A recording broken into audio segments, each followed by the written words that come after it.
Welcome to a seminar on the most popular and effective estate planning tool available today, and what is that? Living trust. Thank you. How many of you right now know someone who has a living trust? Okay, most of you do. In fact, how many of you have trust? Okay, a number of you do, and I think there's two main reasons why there's so much information out there today about living trust. Number one is certainly because of the number of advantages the living trust has. So many people are getting the trust. But secondly, because those people who do have the trust are so excited about those benefits, they're telling their friends and neighbors about the trust so they don't lose out on those advantages. Now, let me give you a ground rule, and that is it's my purpose, my goal, to help you before you finish the seminar to have a good, solid understanding about the living trust. Perhaps a living trust is not something you need, but if the living trust can provide significant benefit to you and your beneficiaries, you need to understand how that living trust works and what those benefits are. So that's my goal, that's my purpose. Now, we will have a time where we're going to get questions from you, and hopefully those questions will answer any remaining questions that you have that we don't cover in the basic presentation. Now, before we get started, let me tell you about an argument I heard about. The argument was between a doctor, an engineer, and an attorney. And the argument was which profession came first. And the doctor started out and he said he was certain that the medical profession came first. And he said, in order to prove my point, all you have to do is look right in front of the Bible, and it says God took a rib out of Adam and made Eve. Clearly a medical function. Therefore, the medical profession had to come first. The engineer said, well, I'm glad you use that as your authority, because if you look in front of that section, right in the very front of the Bible, it says, out of chaos, God created the heavens and the earth. Clearly an engineering function. Therefore, the engineering profession had to come first. And the attorney looked at both of them and said, where do you think the chaos came from? Well, it's my hope to dispel some of that chaos, misinformation, lack of information you might have been exposed to over the years. One of the misinformation that I've often heard is folks will say, Gary, I understand if I have a will, I don't have to worry about probate. But in fact, the only purpose of the will is to instruct the court as to how you want your assets divided or distributed. So assets subject to that will have to go through that probate procedure. Now let's start out by looking at a summary of the benefits of the living trust. And the number one benefit is what? Avoid probate. Thank you. Avoid probate. Also, with the living trust, we can provide protection for your family. We can have management during your incapacity. That's a benefit to you during your lifetime, not just to someone else.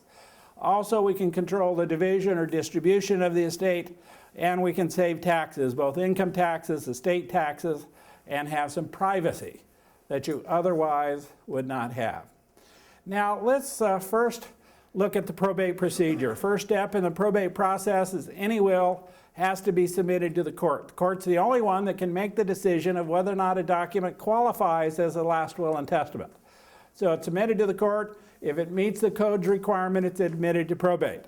The court will also go ahead and appoint that person who's named in that will as the executor.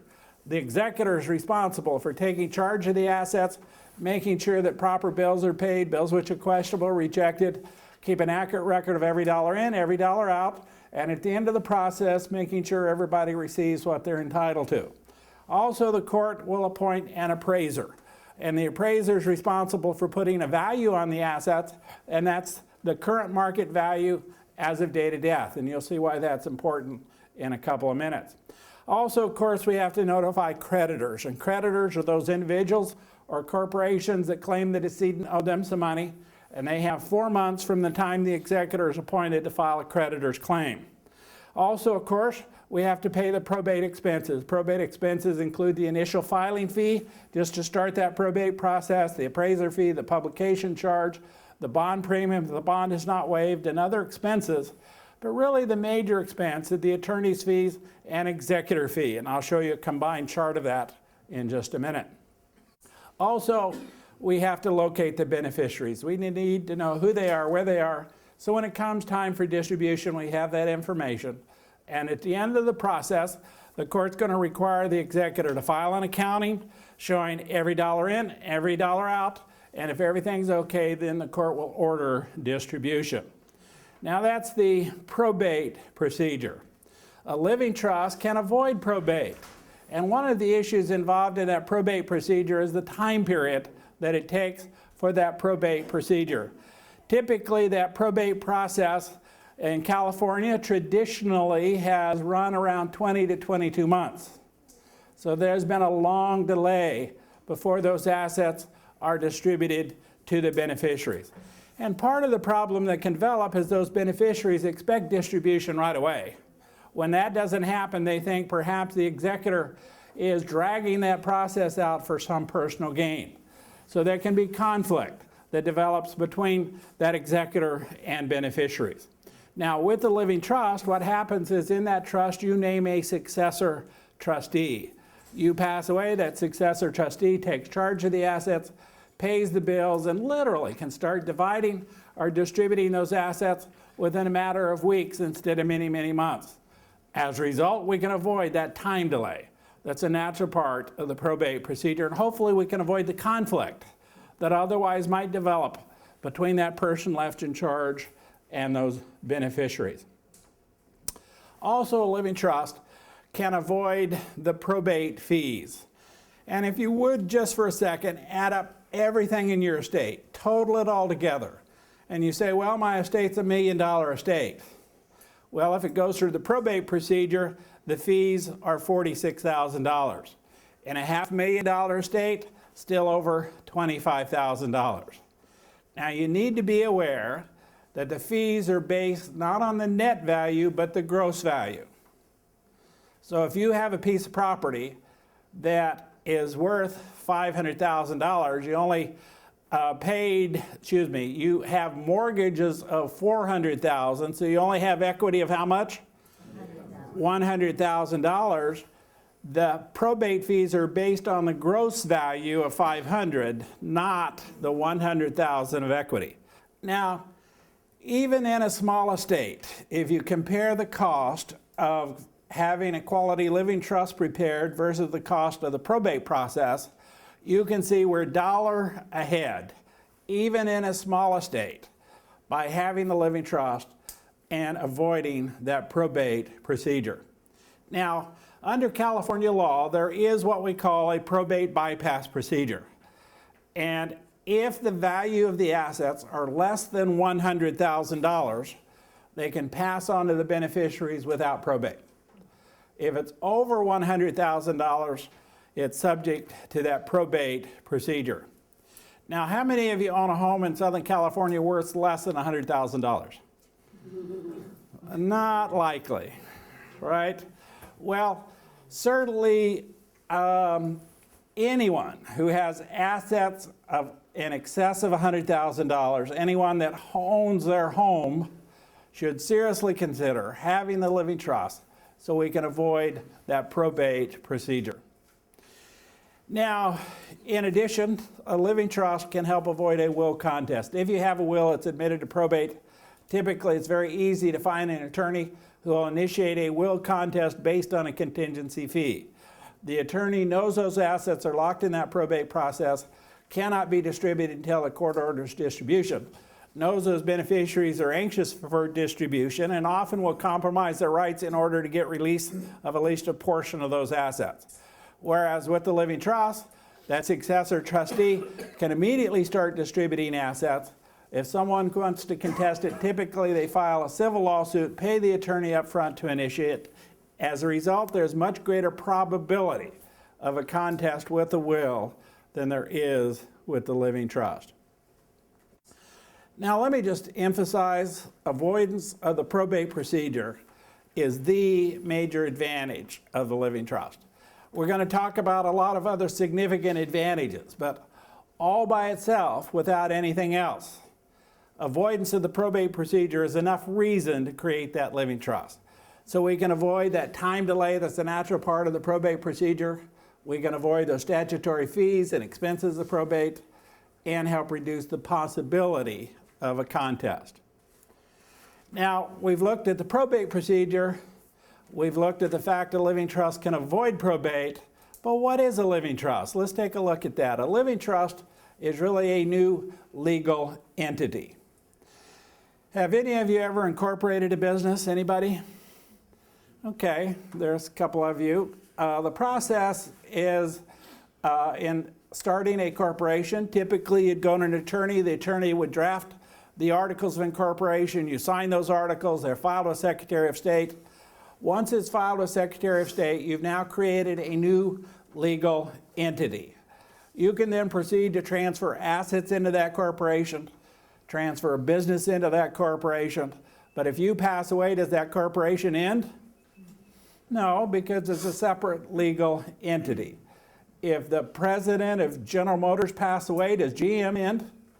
Of course not, because it's a separate legal entity.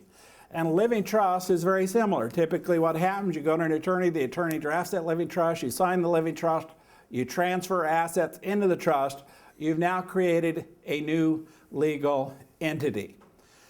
In fact, you can proceed to transfer all of your assets into the trust regardless of what they are. Your personal property, your bank accounts, your real estate, your business interest, everything goes into the trust. The trust is a revocable trust, meaning you can revoke it, you can alter it, you can amend it.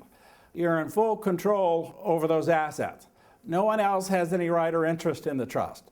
You can sell property, buy new property, give away your assets, trade your assets. You are in full control.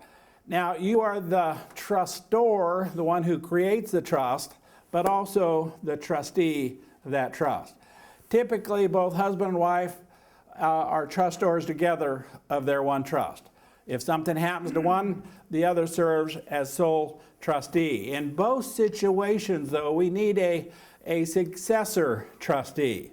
A successor trustee could be a beneficiary, could be someone who's going to receive something from the estate. If you have children, you can name your children as successor trustees. We do suggest you have at least two names, a successor and a backup. In case the first one cannot serve, you have a second choice. Now, you can, if you want, have co-trustees, where you have more than one serving together at the same time. Also, you are in control of those assets, and you control the division or distribution of those assets. So in the trust, we designate how those assets are going to be distributed. In my case, I have 4 children. If you had 4 kids, you might say you want to have everything divided equally between the 4. So they each would get 25%. Or you might say I want to have 10% go to my favorite charitable organization, 90% then is divided equally between those children. You decide how and when those assets are distributed. And we build those provisions into the trust. Now, we have talked about creating the trust. How do we go about transferring assets to the trust? And let's address that by addressing what we call Exhibit A. Exhibit A is an attachment to the trust where you keep an ongoing list or inventory of what's in the trust. As you transfer things to the trust, you add it to the list. If you buy something new, put it on the list. If you sell something, take it off the list. Now, we've added to the top in this chart how to take title, and that is you're going to take title in your name as trustee of your trust, dated whatever date you sign that document. So everything's still in your name, but in your name as trustee, so it avoids probate. Now, how do you go about transferring personal property? Well, it couldn't be any simpler, since all it needs is your signature. Typically what happens, you sign the trust, you turn the next page is only a paragraph long called an assignment. And by signing that, you are assigning or transferring your personal things to the trust by general category. Furniture, furnishings, personal belongings, personal effects, jewelry, tools, all go into the trust with just your signature. Now, you can be as specific as you want when it comes time to divide or distribute the assets, but to get it in the trust is a very simple process. What about transferring stocks and bonds? Well, if you have a brokerage account, just tell the broker to change the name on the account.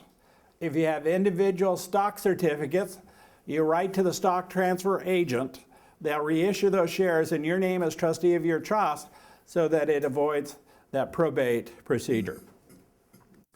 Bank accounts, if you wanted to, the same day you created the trust, you could walk into the bank, say, I've set up a living trust, I want to transfer my accounts to the trust. The attorney should have typed out for you how to take title. Before you leave that institution, they'll have what they need to get your accounts transferred into your living trust.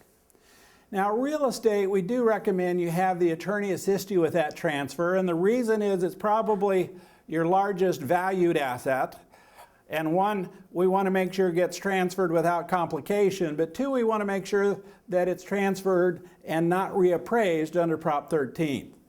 Now, you can transfer property from your name alone to your living trust and it not be subject to reappraisal. In fact, we do the transfer through the use of a trust transfer deed. On the deed, it says excluded from reappraisal under Prop 13. In fact, we include a California Constitution section right on the deed that says they cannot increase your property tax by virtue of the transfer to revocable living trust. You do keep your Prop 13 tax basis. Now, there are some assets that rather than changing ownership, we recommend that you change the beneficiary. So you contact these companies, say, I have created a trust, I want to name my trust as the beneficiary. And you fill out a new beneficiary designation form. And that would include the annuities, life insurance, IRAs, 401k, 403b, or TSAs. Now, there's an important exception to that general rule, and that is if you're married, we recommend you name the spouse as the first beneficiary and the trust second. And the reason is the spouse can roll that over into their own IRA, have tax advantages no one else has. So spouse first, trust second of any tax-deferred entity. Now, we've created the trust. We've transferred assets into the trust. How is it that we avoid the probate procedure? And the answer is really very simple. By having created that new legal entity, transferred assets into that entity, you pass away, that trust does not end, it continues in legal existence.